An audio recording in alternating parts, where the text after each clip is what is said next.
I've been consumed. Whatever remains of my voice is now hidden beneath the deafening buzz of 80,000 souls. My body is now a vessel for something much greater than myself. My sense of individuality has been martyred for the greater whole, yet beneath the cacophony of the many-footed hive that's taking control, there still is a trace of something human. It always sneaks up on you, doesn't it? You go through your life thinking that you've gotten used to being single, that all the feelings from your past flames have gone dormant, but then February 14th rolls around and you get the feeling for that scorching fire of loneliness. Out of nowhere, the whole world decides to sing the praises of their love life, and you are reminded of just how lonely you are. It's been 3 years since we split, and I want to believe that I've been getting better, but every year the wounds are reopened. Valentine's Day always provides me with a sense of dread. Seeing all those happy people write down posts about how fulfilling they are in their relationships makes me feel like I failed as a human being. This year, however, there was an extra layer of dread. This year, there was a stinging suspicion that Ellie would get engaged. In the morning, I couldn't get out of bed. The initial torrent of romantic social media posts had me paralyzed. The only way that I could get through the day without breaking down was to find a distraction, something to help me block out everyone else's happiness. As I lay in bed scrolling through the internet, it came to me. A headline to answer all my woes. Saint Valentine is also the patron saint of beekeepers. Enjoy your romantic evening, but don't forget the bees are going extinct. A headline gave me strength to rise out of bed. As I ate breakfast, I read half a dozen articles about how important the bees are to the planet's ecosystem. The scientific evidence was overwhelming. Bees were dying at an unprecedented rate. Something had to be done. By the time I got into the office, I had made a conscious decision. This Valentine's Day wasn't about love. It was about bees. I spent the entire morning chucking out bee facts. Did people know that most of the world's food supply relied on bees? Did it know that 40% of all the bees in the United States had died between 2018 and 2019? Could they believe that no one was doing anything about it? There was something tranquil about the thought of an impending ecological disaster. I mean, if our entire civilization ceased to exist, then there wouldn't be ex-girlfriends to worry about.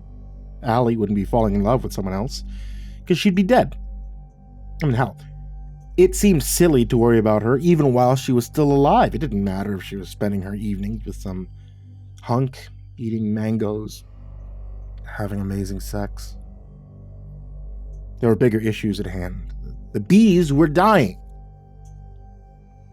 My newfound bee obsession managed to shield me from all the notions of small talk throughout the morning, but by the time I went into the break room for lunch, the Valentine's Day mood became inescapable. The break room was covered in pink streamers. A stack of heart-shaped cookies was on the table for anyone to grab. Everyone was chatting away about their happy relationships. These people didn't care about the world ending. All they wanted to talk about were their plans for the evening. No one wanted to talk about bees. Being in that room made me think about my own evening plans. I grabbed my sandwich and went outside. The park was calmer. There was the occasional sighting of people holding hands, but the faint smell of exhaust fumes helped me focus on the real issue. It didn't matter that I was single. What really mattered was how our species was destroying the planet. Everything around me was the product of human ingenuity. The slick cars, the impressive high-rises, even the park I was sitting in. They were all monuments to human inventiveness. In just a couple centuries, we had managed to take the planet from a place where nature tried to murder us at every step, to a world where people could tweet and jump out of planes for fun. It was a shame that our drive towards innovation was also responsible for the pesticides, for the pollution, for the impending death of the bees. My thoughts about the terrifying nature of humanity had woven themselves into a like-worthy Facebook status. After I finished my sandwich, I shared a couple of bee-related articles and thumbed my philosophical treatise into existence. I secretly hoped that Allie would stumble upon my thought piece and spend the night thinking about the plight of the modern bee. I was meant to be back at work. My musings made me lose track of time, yet as I got up to leave the park, I noticed something. A lone bee sat beneath my bench, motionless.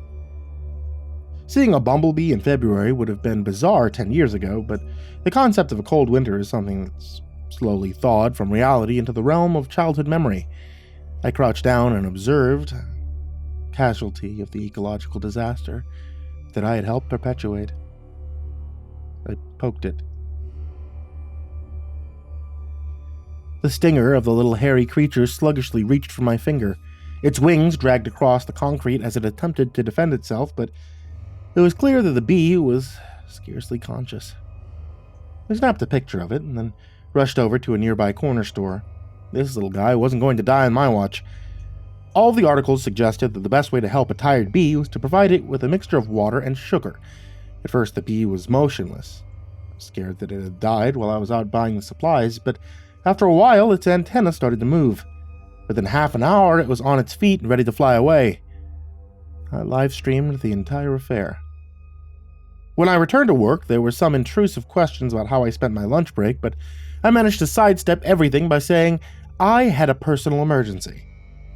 I went through the rest of my workday knowing that while everyone else was slaving away for their corporate overlords, I had managed to actually make a difference. I didn't check any of the notifications until I returned back home. I wasn't helping the bees for clout. I was helping them because it was the right thing to do. I was helping them because I wanted to live in a world where my grandchildren would be able to feast on honey. I would have been content with doing my part without any attention from the world, but being public about it helped spread awareness of their plight. When I finally checked on my posts, the engagement was off the charts. I was the champion of the bees. Nearly 100 people had heard my message. The articles that I shared got reposted a dozen times. My status update had instigated a lively discussion. I knew that somewhere out there during those stupid candlelit dinners, people would be talking about how Monsanto is responsible for the plight of our little hairy friends. I scrolled up and down my newsfeed, drinking the sweet nectar of success, and then I saw it. Her hand. The hand I nervously held on prom night. There was a ring on it. 600 likes. 300 comments. I slammed my laptop shut and paced around the room. I tried focusing on climate change, on corporate lobbyists paying politicians to turn a blind eye to harmful pesticides, on the ice caps melting, but I couldn't. The thought of Allie getting engaged burrowed into my mind like a brain parasite. A film reel of all of our happy moments played in my head. Our first date, the first time we said our I love yous, our trip to the mountains, the sex. All the memories played on and on in my head, but it was as if someone had spliced me out. In my stead, there was someone taller, someone cooler, someone who had their shit together, someone who would be a great dad. I felt sick.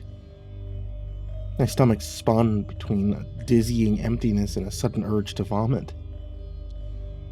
They would get married. They would have kids. They would have grandkids. Their grandkids would eat honey. I hugged my toilet bowl and dry heaved. I could feel the world spinning on without me. After the panic attack had passed, I returned to my bedroom and shut off the lights. My mouth tasted of acid. My eyes were burning. There weren't enough tissues in the world to clear out my nose. I was exhausted, but sleep refused to come. All I could think about was Ellie being happy with someone who wasn't me. For the past 3 years, I'd lived in quiet hope of us getting back together, of a random text coming through one morning where she would announce that she missed me and thought about me every single day since the breakup. And I was faced with the cold truth. Our feelings weren't mutual. Punk. The sound was imperceptible at first. I was too busy thinking of the sex that Ellie was having.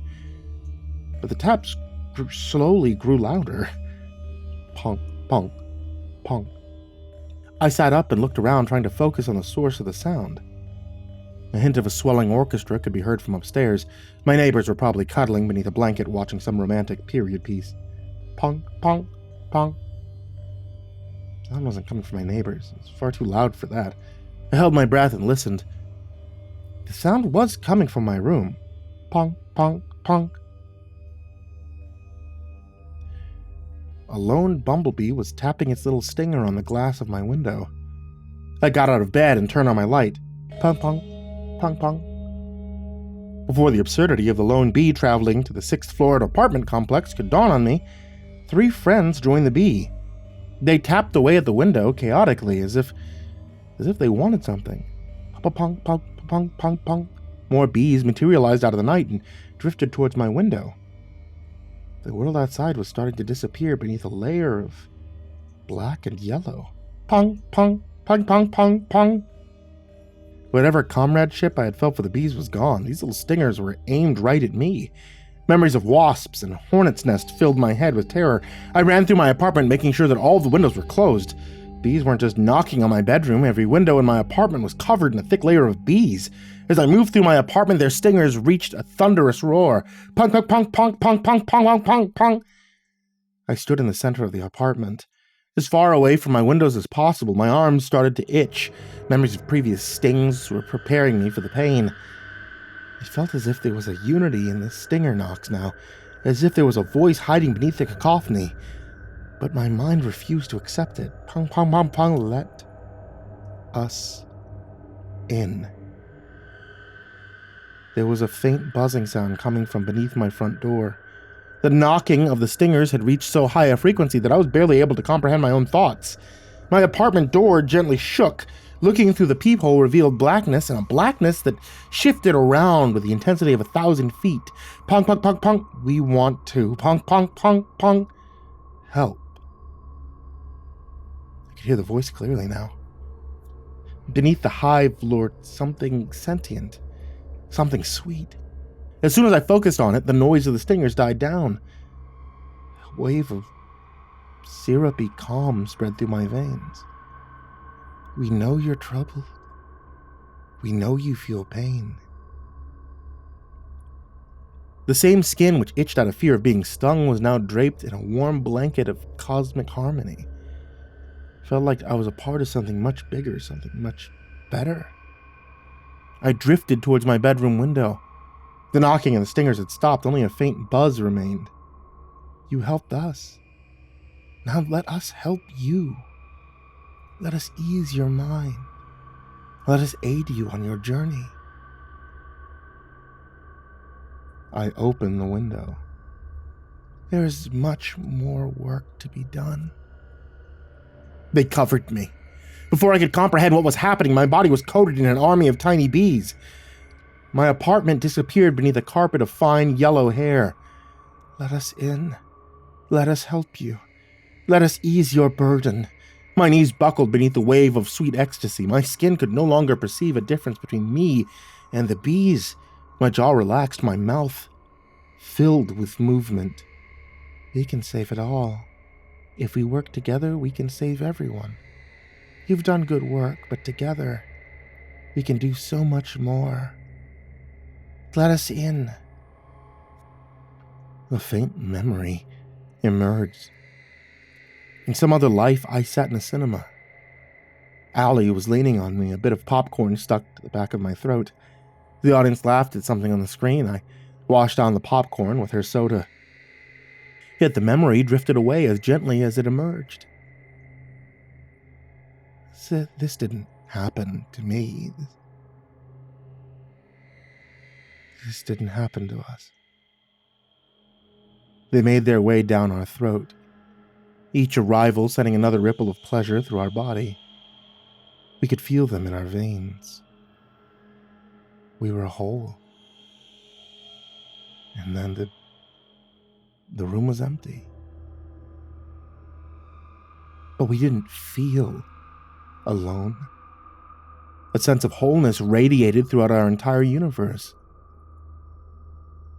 Do you want to say goodbye? Somewhere within us is still the hint of a person, but he's irrelevant. If we let the bees die, the food chain of this planet will collapse. We will work together to keep us all alive. Our grandchildren will taste honey.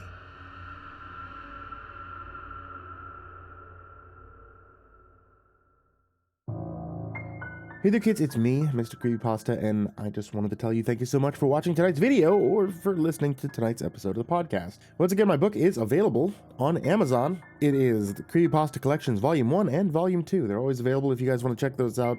Some of my favorite authors that I've worked with over my career are published in this book. I've curated all of it as well as written the foreword. I hope you guys enjoy it. Check it out. It's in the link in the description down below if you ever want to find out more.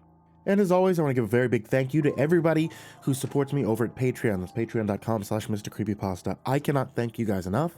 Thank you guys so much for being supporters. That goes for everybody who was down in the description, as well as AcidSystem, BallarmsTheRat, Blake Rattler, Brandon Mendoza, Brenna, BrimstonePandemonium, Caltuna, Chainsmoker Dealer, ChicagoHitman, CoryxKenshin, Cronut508, CrusaderChocobo, CursepoxPrimarch, Dakota Best, Daniel Poulsen, Dante Kinkade, Diana Kraus, Ellie Hutmire, Enchanted Buns, Estebean, Gemma Halsey, HIDive's nephew, Kimbo Jerry, Hour Minute Seconds Time, Jay Keems, Jed's Pet, Jordan Humble, King Crab, Mr. Marcus Splits, Old Penguin, Peaceful Buddha, Psychomel, Red Shadowcat, Remember the Sun, Rinku Star, Salty Surprise, Samara Line, Seclude, Simba's Bloody Mojo, Sky Harbor, Smiley the Psychotic, Sullyman, Charlie Sue, the Chavez Brothers. Thank you guys so much for being here. Thank you for listening, thank you for watching, and sweet dreams.